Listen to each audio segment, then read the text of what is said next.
Good evening, dear friends. We meet again. My name is Maan, and for those who don't know me, I'm a healer, a shaman, and an Earth Keeper.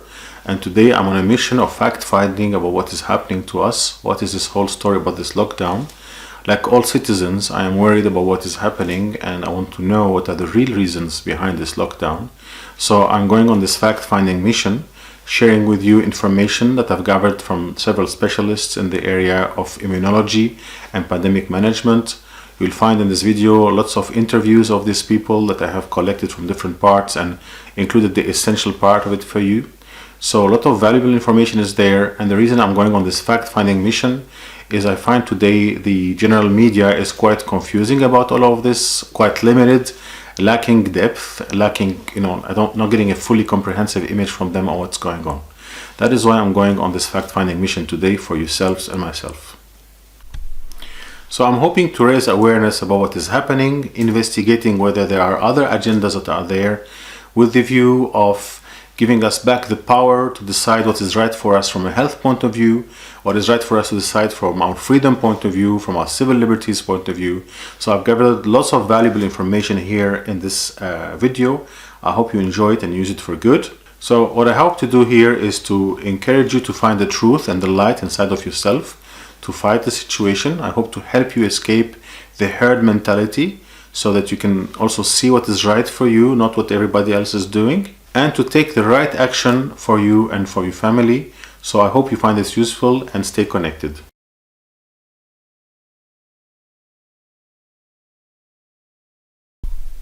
So in this first investigative part, we're going to listen to two specialists in the domain of epidemiology and pandemics.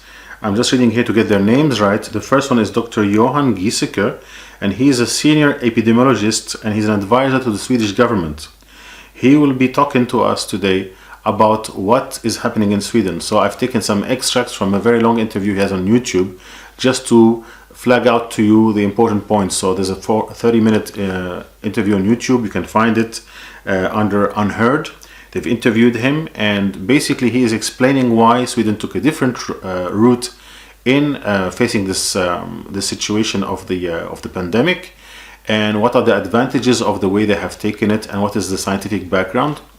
And the second part, I've also taken a couple of minutes of a 50-minute interview for another doctor, Dr. Eriksson. He's from California.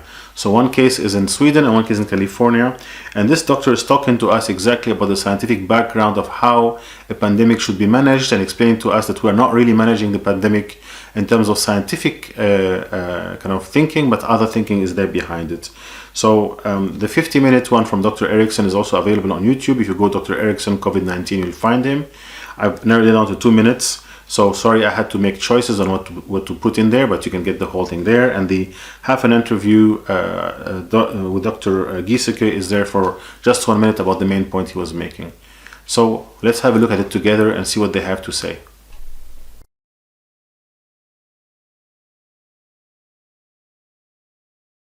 How Sweden is differing from other countries and why you think that is. The main reason is that we, or the Swedish government, decided early in January that the measures we should take against the pandemic should be evidence-based. And when you start looking around for the measures that are being taken now by different countries, you find that very few of them have the shred of evidence base. But one we know, that's known for 150 years or more, and that is washing your hands is good for you and good for others when you're in an epidemic. But the rest, like border closures, school closures, social distancing, there's almost no science behind most of these. But the strategy is to protect the old and the frail.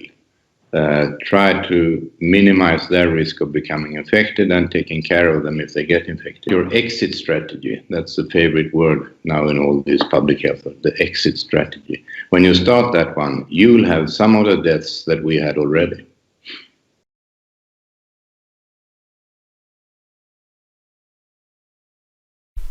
So in the case of Dr. Johan Giesecke, he's a very senior guy, as you can see, and he says very clearly that the lockdown extreme measures used have no scientific foundation. They have no foundation. He explains very clearly that we have to protect the elderly, that we have to wash our hands, and everybody jumped on Sweden to choke them that, oh, they are mad, they are crazy. And they're comparing Sweden to Finland, which is not a good comparison because, most of the deaths happen into retirement homes, and retirement homes in Sweden have a couple of hundred people in them, while they might have 5 or 10 people in Finland. But if you do compare the death rates in Sweden to France, to Spain, to Italy, to Belgium, to even Ireland, they are much lower. Any idiot should wake up and say, what is happening here? What are we doing? Is this the right thing to do? It's not because the government is saying it or everybody is doing it that it's right. We have to start thinking about that.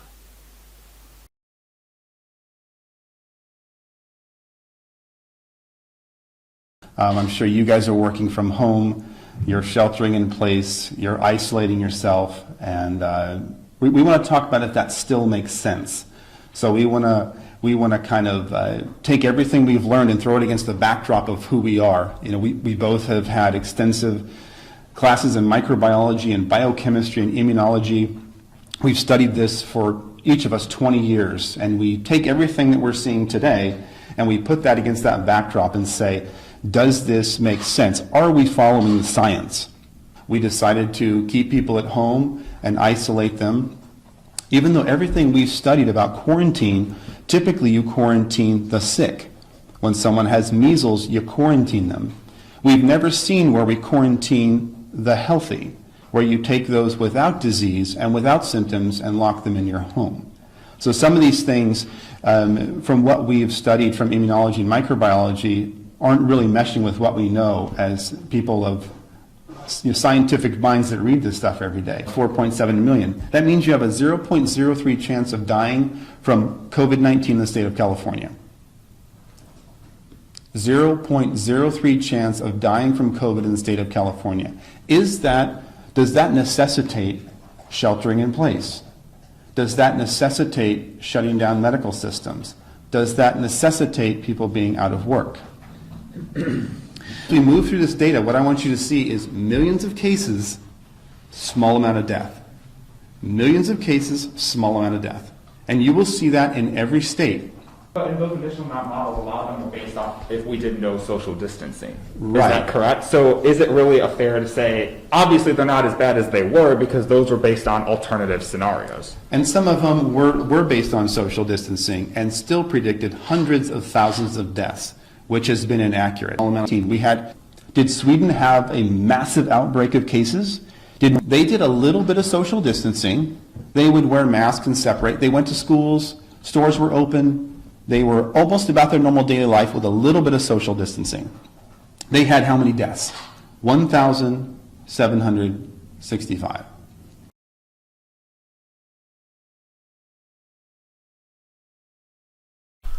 As you heard Dr. Erickson speak about California, he explains very clearly that this is a very weird management of the pandemic. Normally we quarantine the sick people. Here we are quarantining the healthy people. So it's doing it the other way around. And he explains very clearly that the numbers are huge for contamination, but the numbers of deaths are very small. And he explains that all those models that were put to all the governors and all the rulers of the world were exaggerating a lot what was happening. Even in the case of confinement, they were saying there are going to be several 100,000 deaths that we're not seeing really. So Dr. Erickson is very clearly saying that the information here is not accurate, the models are not accurate, and we're not managing this crisis properly. And clearly all this lockdown does not correspond to a scientific approach to the pandemic that we're having. So if it's not a scientific approach, what are the reasons behind those governments all over the world more or less trying to confine us and to lock us? We need to investigate that.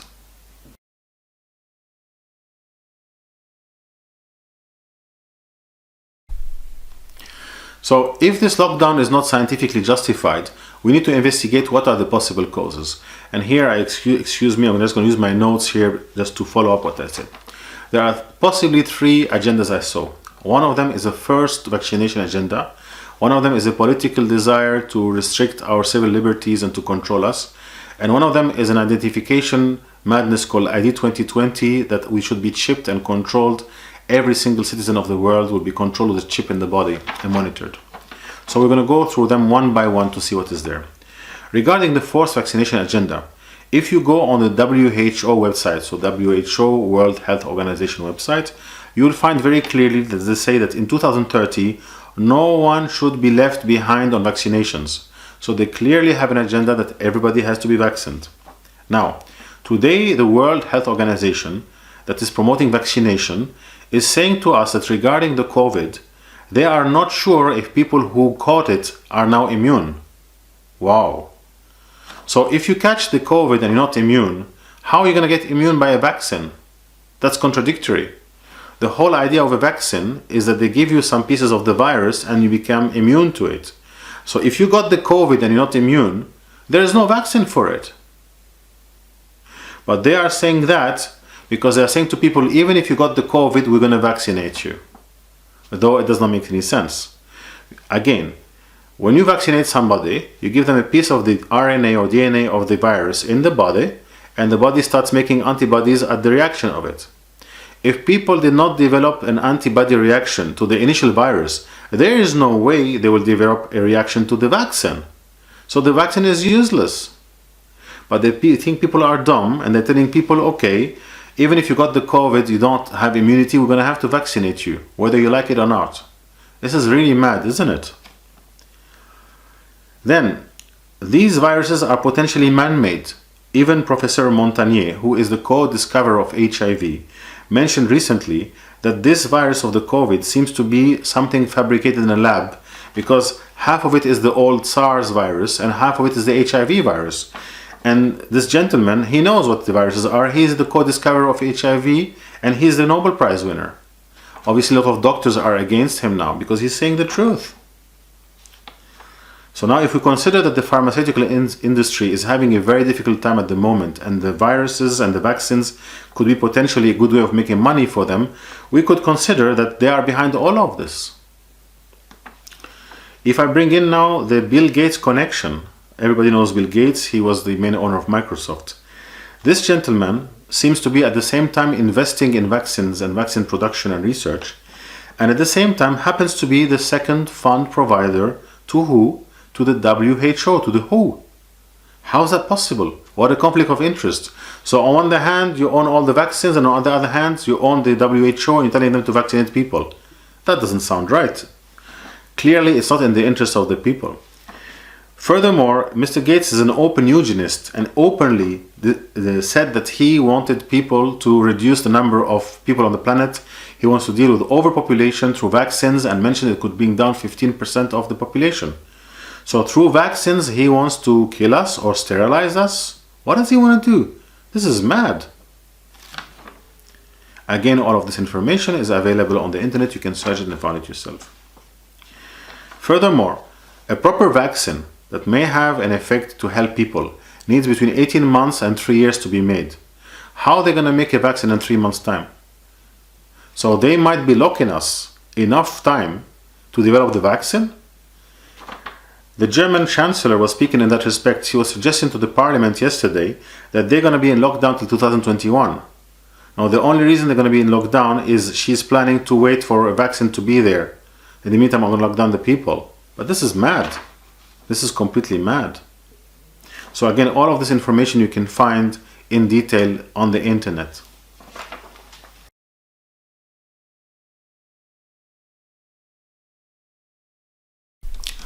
In terms of the idea of politically controlling us and reducing our civil liberties, there are some very worrying indicators at the moment.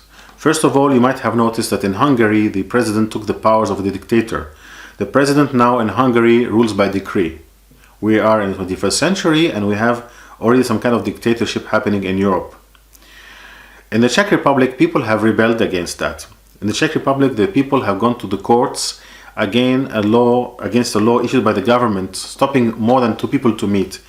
And luckily enough, the tribunals gave them right, and now the government has to retract and allow 2 people up to 10 people to meet. At the same time, the ex-president of the Czech Republic, Václav Klaus, has been calling people to rebel against all of these laws. But everywhere else in Europe we should wake up, and in the world we should wake up, that this is not right. Some patriots in the States are waking up and demonstrating because the extent of these draconian laws of confinement are not justified, as we discussed earlier.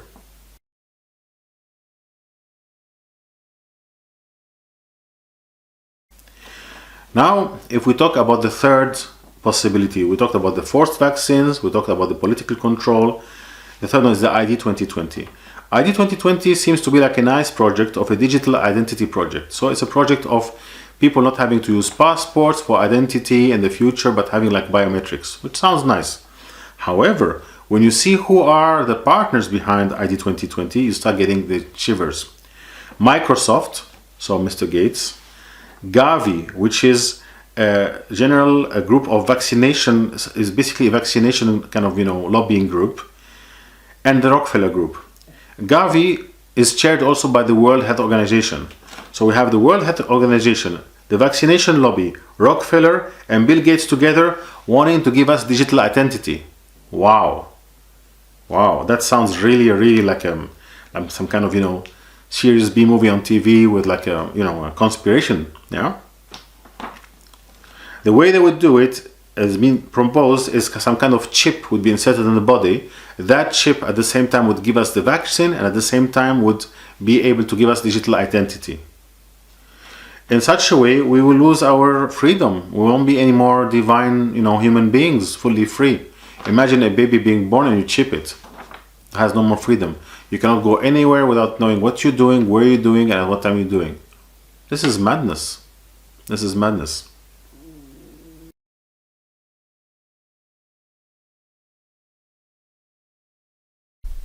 Now, I talked about these three possibilities, of why they're locking us out. But there's a fourth one that deserves a whole chapter for itself.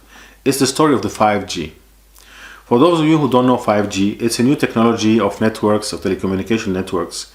And this technology is supposed to help us to have more connectivity with our laptops, with the internet, with our phones. And this technology will be using a wider range of frequency, of electromagnetic frequency. Up to now, we are using up to 3 gigahertz, which means 3 trillion hertz, megahertz, gigahertz. We're going to be moving from 3 gigahertz to 60 gigahertz. Wow. This is a new proposal. Now, they're going to be building also more infrastructures, more masts, more relays, more transmitters, more antennas everywhere. So I started researching about the effect of the radiation from electromagnetic, antennas or phones and the physical body. Not much to be found. Very, very strange. Not many recent things about that. You can find on many kind of, websites talking about it, but real research papers written by scientists, not many available there. And we have two issues. One issue is the infrastructure, so we can get irradiated by the infrastructure. You're close to an antenna, you're close to a bollard, you're close to a transmitter, you're going to get irradiated. Or with your phone, with your hand phone. Now, since 2005, the constructors of handheld of mobile phones have stopped providing information about the amount of radiation emitted by the device. Till 2005, every constructor of a mobile phone was saying, this is how much radiation you get from my phone. In 2005, they stopped. They were just below the safety limit. So now it is possible, but I have no proof with me here, that is much higher. It's probably much higher. But they have not disclosed any information in 15 years. It tells you everything. So commerce, business, money came before our health, obviously. So I started investigating some facts. First of all, what does 3 gigahertz mean? I discovered that our microwave ovens are around 2.4 gigahertz. So 3 gigahertz is your microwave. Now imagine there's a bollard every 10-15 meters in the street, emitting a microwave vibration frequency. Imagine. We're going to be grilled. And in a city, it's going to become like a grilling hell, It's going to become a microwave frequency kind of hell for everybody to be grilled in there. Fortunately enough, I managed to find 2 pieces of research from 2013 and 2012 that might help us. When I reasoned in terms of radiation, I thought, what else emits radiation on my phone I can find research on? Radars. And I found there's a piece of research on radars from 2013 that came out in India, written by an Iranian scholar, that showed that the effects of radars on 100 people were very nasty. That they create several severe depression and other things, as you can see in the piece of research here.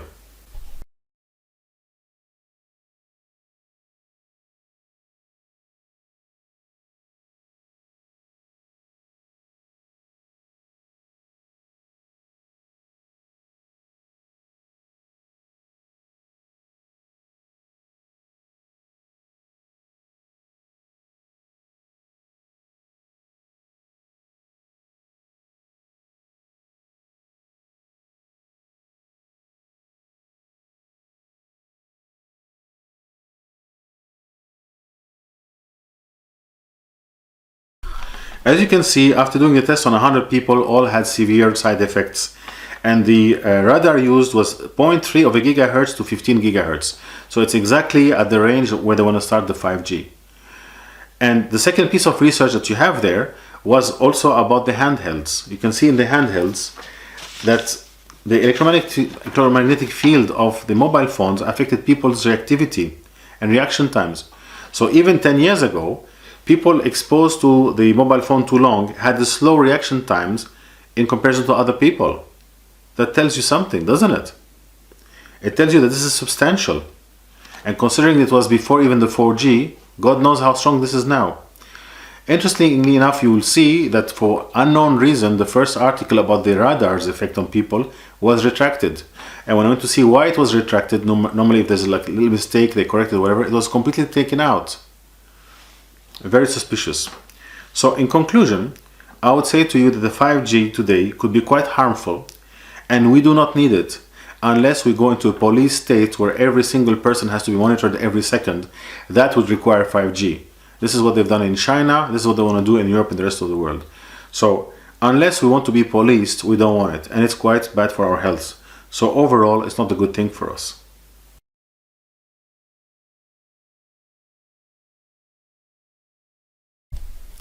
So what do I recommend that we do as a people? I made this research hoping that it'll make you reflect and to take the right actions for you and for your family.